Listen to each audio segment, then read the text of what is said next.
प्रीति Odia tutorial को आपण मानक स्वागत। आज आम तपस्विनीर द्वितीय अध्याय आलोचना करवा।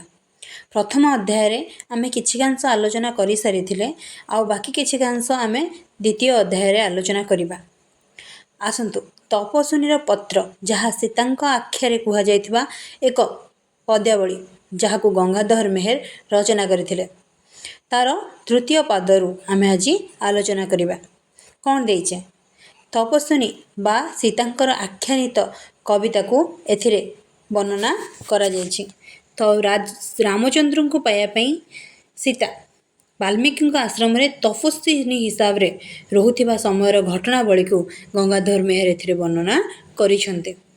आ मध्य कहिसंते कि से जो तपस्या और सिद्धि करूछंते रामचंद्र को पाया पई ताहा प्रकृतिगत गोटे ताड़ना निश्चय ताहा सुंदर भाव रे वर्णना करिसंते। आस तृतीय अध्याय तृतीय पदरु आमे आलोचना करिबा। मुग्ध बधु मुग्ध हेब बोली सतगुण बढ़ी जाउथिब तुम्ह सकल सद्गुण आचरित महायज्ञ करिब प्रदान विशेष रतन धन क्षम वस्त्रमान।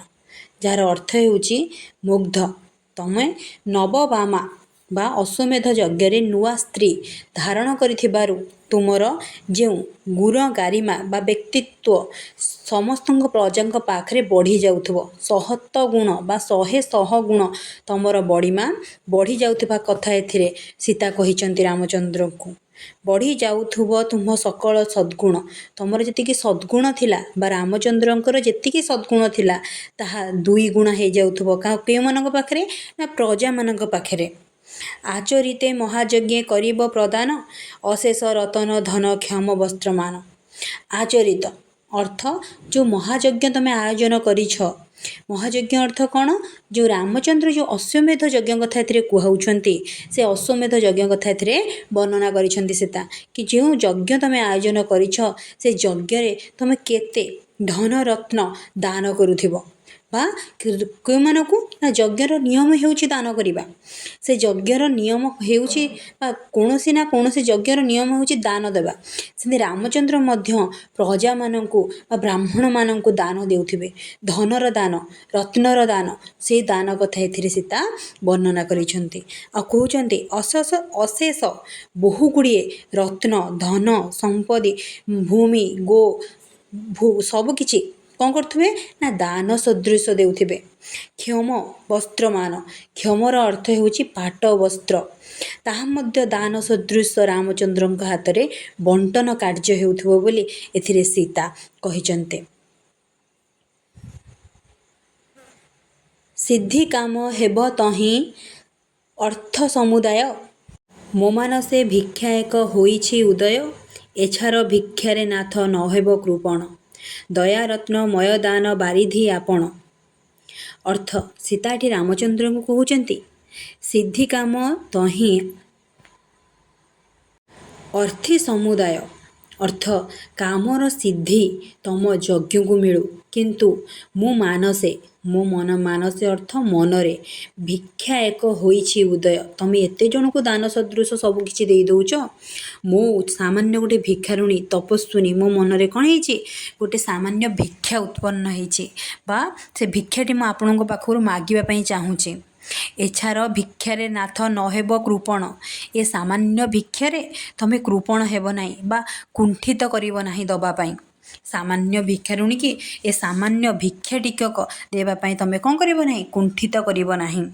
दया रत्नमय दान बारिधि आपण आपण हेउचंदी कोन रामचंद्र को सीता संबोधन करूचंती से कहउचंती कि तमे हेउच दया रत्न तमे हूँ दयार सागर आउ दानर बारिधि बा दानर समुद्र परी आपणक पाखर जदि किए किसी दान सदृश नहीं जाए आपणकर क्षुण्ण होगा नहीं बा समुद्र जदि टिके पानी नहीं जाती ताले ता कौन सरी जाए कि सही परी कौन हेब नहीं ना आपण टिके दान देदेले आपणकर गंता घर सरीब नाही बोली कहउचंती किए सती सीता कहउचंती रामचंद्र को कहउचंती कौन ना दयामय बोली संबोधन करूछंती ओ दानर बारिधि बोली कहउचंती से कहउचंती मो मनरे जो मानस सृष्टि हेची बा जो आकांक्षा उपजिछि से दान सदृश मते दियो मोर उत्तर से उत्तर हेउछि मोर दान किए कहउचंती सती सीता कहउचंती। ମୁଁ କିଏ ତା ଜାଣିବାର ନୁହେଁ ଆବଶ୍ୟକ। ସଦା ତୁମ୍ଭେ ତପସ୍ୱୀଙ୍କ ଅଶାନ୍ତି ନାଶକ। ତାପସଙ୍କୁ କିଛି ତୁମ୍ଭ ନଥାଏ ଅଦୟ। ମୁଁ ତପସ୍ୱିନୀ ମୋତେ ନ କରିବ ହେୟ। କିଏ କହୁଛନ୍ତି ନା ସତୀ ସୀତା କହୁଛନ୍ତି କି ମୁଁ କିଏ ଆପଣଙ୍କର ଜାଣିବାର ଆବଶ୍ୟକତା ନାହିଁ। ମୁଁ ଆପଣଙ୍କ ପାଖକୁ ଯେଉଁ ପତ୍ର ପ୍ରେରଣ କରୁଛି ସେ ପତ୍ରରେ ମୁଁ କିଏ ବୋଲି ଆପଣ ଜାଣିବା ଆବଶ୍ୟକ ନାହିଁ। ଆପଣ ହେଉଛନ୍ତି କ'ଣ ନା ଲକ୍ଷେ ତପସ୍ୱୀ ବା ଋଷିମାନଙ୍କର ଅଶାନ୍ତି ସୃଷ୍ଟି ହେବାର ନାଶକ ହେଉଛନ୍ତି କିଏ ଆପଣ। ଆପଣ ସମସ୍ତଙ୍କର ଅଶାନ୍ତି ନାଶକ ଅଟନ୍ତି। ଆପଣଙ୍କୁ କିଛି ଅଦେୟ ବା ଅଛୁପା ନାହିଁ। ଆପଣଙ୍କୁ ସବୁ ଜ୍ଞାତ। ମୁଁ ତପସ୍ୱିନୀ, ମୁଁ ସାମାନ୍ୟ ଗୋଟେ ତପସ୍ୱିନୀ। ମୋତେ ନ କରିବ ହେୟ, ମୋତେ ତୁଚ୍ଛା ବୋଲି ନ ଭାବି ମୋର ଯେଉଁ ମନ ଭିତରେ ଯେଉଁ ଆକାଂକ୍ଷା ସୃଷ୍ଟି ହେଇଛି, ଯେଉଁ ଭିକ୍ଷା ଟିକକ ମୁଁ ଆପଣଙ୍କୁ ମାଗିଛି ତାକୁ ଦୟାକରି ମୋତେ କ'ଣ କରିବେ, ମୋତେ ଟିକେ ଦାନ କରିବା କଥା କହୁଛନ୍ତି ସତୀ ସୀତା। ସେ କହୁଛନ୍ତି ଯେଉଁ ମନ ଭିତରେ ଯେଉଁ ଭିକ୍ଷା ଟିକକ ମୋର ଉପୁଜିଛି ତାକୁ ମୋତେ ଦାନ ସଦୃଶ ଦିଅନ୍ତୁ। ତା'ର ଉତ୍ତର ମୋତେ ଦେଇଦେଲେ ମୋର ଦାନ ବା ଆପଣଙ୍କ ଦାନ ସମ୍ପୂର୍ଣ୍ଣ ହେବା କଥା। ଏଥିରେ ସୀତା ରାମଚନ୍ଦ୍ରଙ୍କୁ କହୁଛନ୍ତି। ଆଉ କହୁଛନ୍ତି କ'ଣ ନା ତପସ୍ୱୀଙ୍କର ଅଶାନ୍ତି ନାଶକ ଆପଣ ସୃଷ୍ଟି ହେଇପାରନ୍ତି ମୋର, କିନ୍ତୁ ମୋତେ ଆପଣ କ'ଣ କରିବେ ନାହିଁ, ହେୟ କରିବେ ନାହିଁ, ତୁଚ୍ଛ ବୋଲି ମାନିବେ ନାହିଁ। ଆଉ ମୋତେ ଦାନ ସଦୃଶ ସେ ପ୍ରଶ୍ନର ଉତ୍ତର ଦିଅନ୍ତୁ। ଏ କଥା ସତୀ ସୀତା ରାମଚନ୍ଦ୍ରଙ୍କୁ ପ୍ରଶ୍ନ କରୁଛନ୍ତି। ଆଉ ମଧ୍ୟ କହୁଛନ୍ତି କି କ'ଣ ନା ଯେ ହୋଇଛି ଆଜି ତୁମ୍ଭ ଅଙ୍ଗର ଭାଜନ, ଭକ୍ତି ଭରେ ଦେଖୁଥିବେ ଜଗତ ଜନ। ପୂର୍ବେ ସେହୁ କରିଥିଲେ ଯେଉଁ ଘୋର ତପ, କେଉଁଠାରେ କେତେ କାଳ କେଉଁ ମନ୍ତ୍ର ଜପ। କ'ଣ କହୁଛନ୍ତି ସୀତା ନା ସେ କହୁଛନ୍ତି ଯେ ହେଉଛନ୍ତି ଆଜି ତୁମ୍ଭ ଅଙ୍ଗର ଭାଜନ। ଯେ ଆଜି ଅଙ୍ଗର ଭାଜନର ଅର୍ଥ ତୁମମାନଙ୍କର ନବବାମା ବା ରାମଚନ୍ଦ୍ରଙ୍କ ନବବାମା କଥା ଏଥିରେ ବର୍ଣ୍ଣନା କରିଛନ୍ତି। ସେ କହୁଛନ୍ତି ଆଜି ଯିଏ ଆପଣଙ୍କର ଅଙ୍ଗର ଭାଜନ ହେଇଛି ବା ଆପଣଙ୍କ ଶରୀରର ଅଧା ବା ଅର୍ଦ୍ଧାଙ୍ଗିନୀ, ସେ ଆଜି ଆପଣଙ୍କର ଭକ୍ତି ଭରେ ଦେଖୁଥିବେ ଜଗତ ଜନ ବା ଆପଣଙ୍କ ପ୍ରଜାମାନେ କ'ଣ କରୁଥିବେ, ତାଙ୍କୁ ଭକ୍ତି ଭରେ ବା ଭକ୍ତିର ସହିତ ଆପଣଙ୍କ ବାମ ଅଙ୍ଗରେ ଦୀକ୍ଷିତ ହୋଇଥିବା ସେ ନବବାମାକୁ ଦେଖୁଥିବେ। ପୂର୍ବେ ସେହୁ କରିଥିଲେ କେଉଁ ଘୋର ତପ, କେଉଁଠାରେ କେତେ କାଳ କେଉଁ ମନ୍ତ୍ର ଜପ। ସେ କହୁଥିଲେ ଆପଣଙ୍କୁ ପାଇବା ପାଇଁ ବା ଆପଣଙ୍କୁ ପାଇଥିବାରୁ ସେ ପୂର୍ବରୁ ବା ପୂର୍ବ ଜନ୍ମରୁ କେଉଁ ଘୋର ତପ କରିଥିଲେ ବା ତପସ୍ୟା କରିଥିଲେ ବା କେଉଁ ମନ୍ତ୍ର ଜପ କରିଛନ୍ତି, ଦୟାକରି ମୋତେ ଟିକିଏ କୁହନ୍ତୁ। ସେ କଥା ସୀତା ପ୍ରଶ୍ନ କରୁଛନ୍ତି ରାମଚନ୍ଦ୍ରଙ୍କୁ ପତ୍ରରେ। ସେ କ'ଣ କହୁଛନ୍ତି ନା କେଉଁ କାଳରୁ ସେ ଆପଣଙ୍କୁ ପାଇବା ପାଇଁ ଯେଉଁ ତପ ମନ୍ତ୍ର ଜପ କରିଛନ୍ତି ତାହା ଦୟାକରି ମୋତେ ଟିକିଏ ଜଣାନ୍ତୁ। କିଏ କହୁଛନ୍ତି, ସତୀ ସୀତା କହୁଛନ୍ତି ରାମଚନ୍ଦ୍ରଙ୍କୁ। ମନ୍ତ୍ର ଜପ କରି ପାଇଥିବାର ସେଇ ତାତ୍ପର୍ଯ୍ୟକୁ ବର୍ଣ୍ଣନା କରୁଛନ୍ତି କିଏ, ସତୀ ସୀତା।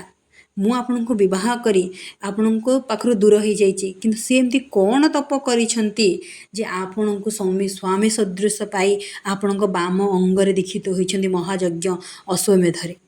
ସେ କଥା ଦୟାକରି ମୋତେ ଟିକିଏ ଜଣେଇ ଦିଅନ୍ତୁ ବୋଲି କହୁଛନ୍ତି କିଏ, ସତୀ ସୀତା। ଆଉ କ'ଣ କହୁଛନ୍ତି, ଏହା ମାତ୍ର ପ୍ରଭୋ, ପ୍ରଭୁ ଅର୍ଥ ସ୍ୱାମୀ, ମୋତେ ଦେବଟି ଜଣାଇ ଅନ୍ୟ କିଛି ଧନେ ମୋର ପ୍ରୟୋଜନ ନାହିଁ। କୋଟି ଅଶ୍ୱମେଧ ଯେତେ ଧନ ହୁଏ ଦାନ, ତହିଁରୁ ଅଧିକ ହେବାର ମୋର ଜ୍ଞାନ। ସେ କହୁଛନ୍ତି କ'ଣ ନା ଏହା ମାତ୍ର ପ୍ରଭୁ, ପ୍ରଭୁ ଅର୍ଥ ପ୍ରଭୁ ବା ସ୍ୱାମୀଙ୍କୁ ସମ୍ବୋଧନ କରୁଛନ୍ତି ସତୀ ସୀତା। ମୋତେ ଦେବଟି ଜଣାଇ ଅନ୍ୟ କିଛି ଧନେ ମୋର ପ୍ରୟୋଜନ ନାହିଁ। କେବଳ ମୋତେ ଏତିକି ଜଣେଇ ଦିଅ କି ସେ ନାରୀ ବା ଆପଣଙ୍କ ଯେଉଁ ନବବାମା ଯିଏ ହେଇଛନ୍ତି ସିଏ କେଉଁ ତପ ଆଉ କେଉଁ ଜପ କରିଛନ୍ତି ଯେ ଆପଣଙ୍କୁ ସ୍ୱାମୀ ରୂପରେ ଧାରଣ କରିଛନ୍ତି, ଆପଣଙ୍କୁ ସ୍ୱାମୀ ରୂପରେ ପାଇଛନ୍ତି, ସେତିକି ମୋତେ ଜଣେଇ ଦିଅନ୍ତୁ। ମୋର କ'ଣ ହେବ, ଆଉ କୌଣସି ଧନରେ ମୋର ଲୋଭ ନାହିଁ ବୋଲି କହୁଛନ୍ତି କିଏ, ସତୀ ସୀତା। କୋଟି ଅଶ୍ୱମେଧେ ଯେତେ ଧନ ହୁଏ ଦାନ, ତହିଁରୁ ଅଧିକ ତାହାର ହେବ ମୋର ଜ୍ଞାନ। କୋଟି ଅଶ୍ୱମେଧ ମାନେ ଆପଣ ଯେଉଁ ଅଶ୍ୱମେଧ ଯଜ୍ଞ କରିଛନ୍ତି, ସେ ଅଶ୍ୱମେଧ ଯଜ୍ଞ, କୋଟି ଅଶ୍ୱମେଧ ଯଜ୍ଞ ହେଲେ ଯେତିକି ଧନ ଆପଣ ଦାନ କରିବେ ସେଇ ଧନଠାରୁ ଅଧିକ ହେବ କ'ଣ, ମୋର ସେଇ ଜ୍ଞାନ ଟିକକ। ଯେଉଁ ଜ୍ଞାନ ଟିକକ ଆପଣ କହିବେ ମୋତେ କି ସେ ଯେଉଁ ତପ ଆଉ ଜପ କରିଥିଲେ ଆପଣଙ୍କୁ ପାଇବା ପାଇଁ, ସେ ଜ୍ଞାନଟି ମୋର କୋଟି ଅଶ୍ୱମେଧ ଯଜ୍ଞଠାରୁ ବି ଅଧିକା ହେବ ବୋଲି ସତୀ ସୀତା ଏଥିରେ ବର୍ଣ୍ଣନା କରୁଛନ୍ତି। ଆଉ କୃଷ୍ଣଙ୍କୁ ରାମଚନ୍ଦ୍ରଙ୍କୁ କ'ଣ କହୁଛନ୍ତି ନା ପ୍ରଶ୍ନ କରୁଛନ୍ତି, ସେ ଜ୍ଞାନ ଜାଣିବା ପାଇଁ ଉତ୍ତର ମାଗୁଛନ୍ତି। କିଏ? ସତୀ ସୀତା। ସବୁ ଜିନିଷକୁ ବୁଝେଇବା ପାଇଁ ଚେଷ୍ଟା କରୁଛନ୍ତି ସତୀ ସୀତା। କାହାଙ୍କୁ? ରାମଚନ୍ଦ୍ରଙ୍କୁ। ତାଙ୍କ ମନର ଶଙ୍କା, ତାଙ୍କ ମନର ଦୁଃଖ, ତାଙ୍କର କ୍ଲେଶ ସବୁ କିଛିକୁ ସେ ସ୍ପଷ୍ଟ ଭାବରେ ରାମଚନ୍ଦ୍ରଙ୍କ ଆଗରେ ପ୍ରକାଶ କରିବାକୁ ଚାହୁଁଛନ୍ତି, ଆଉ କହିବାକୁ ଚାହୁଁଛନ୍ତି ମଧ୍ୟ ଆହୁରି ବହୁତ କିଛି। ମଧ୍ୟ ପତ୍ରରେ ଲେଖୁଛନ୍ତି, ଆଉ ଏକ କଥା ମାତ୍ର ଅଛି ରୋଧ, ଦୁଃଖିନୀର ପୁତ୍ର ଯୋଗୁ ଅତ୍ୟନ୍ତ ଅବୋଧ। ନାହିଁ ତାଙ୍କ ପିତୃକାଳ ଆରୋହଣ ଭାଗ୍ୟ, ନ ଜାଣନ୍ତି ଜନ୍ମକାଳୁ ପିତୃ ଅନୁରାଗ। ସେ କ'ଣ କହୁଛନ୍ତି ନା ସତୀ ସୀତା କହୁଛନ୍ତି, ଆଉ ଏକ କଥା ମାତ୍ର ଅଛି ଅନୁରାଗ। ଅନୁରାଗ ଅର୍ଥ ରାମଚନ୍ଦ୍ରଙ୍କ ପାଖରେ ସେ ଅନୁରୋଧ କରୁଛନ୍ତି, ଆପଣଙ୍କ ପାଖରେ ମୋର ଆଉ ଗୋଟେ କଥା ଅଛି। କ'ଣ କଥା ଅଛି ନା ଦୁଃଖିନୀର ପୁତ୍ର ଯୁଗ, ଯୁଗ ଅର୍ଥ ଦୁଇ ବା ଯୁଗଳ କଥା କୁହାଯାଉଛି। ଦୁଃଖିନୀର ପୁତ୍ର ଯୋଗ ଅତ୍ୟନ୍ତ ଅବୋଧ, ଦୁଇ ଜଣ ଯାକ ପୁତ୍ର ଯେଉଁ ଯାଇଛନ୍ତି, ଆଉ ଯାହା ଲବ ଆଉ କୁଶଙ୍କ କଥା ବର୍ଣ୍ଣନା କରୁଛନ୍ତି ସତୀ ସୀତା, ତାଙ୍କ ହାତରେ ପ୍ରେରଣ କରିଛନ୍ତି ନା ଚିଠି। ତ ସେ କହୁଛନ୍ତି ସେ ପୁତ୍ର ଦୁଇଙ୍କର ଏତେ ଅବୋଧ ଯେ ଜନ୍ମ କାଳରୁ ପିତୃଙ୍କର କୋଳରେ ବସିବା ତାଙ୍କ ଭାଗ୍ୟରେ ନାହିଁ। ନ ଜାଣନ୍ତି ଜନ୍ମକାଳୁ ପିତୃ ଅନୁରାଗ, ତାଙ୍କ ବାପା କିଏ ଜନ୍ମ କାଳରୁ ସେମାନେ ଜାଣିନାହାନ୍ତି।